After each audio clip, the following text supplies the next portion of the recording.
Hey everybody, my name is Marcus, and in this video I will show you a simple way how we can add video as your page background in Wix.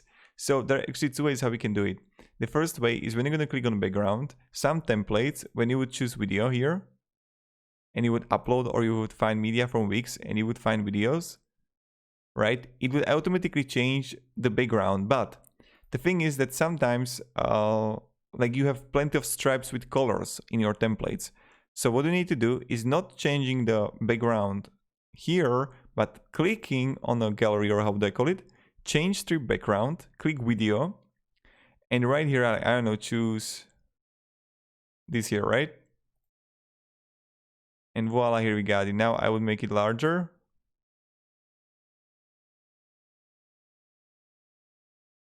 And yeah, here, this is how you do it. Then I would just preview it, and voila.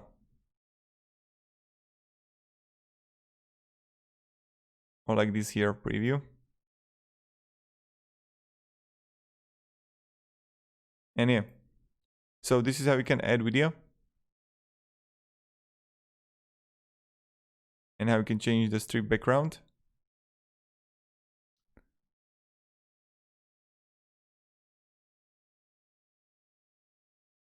Normal, play in loop, yes, yes, yes.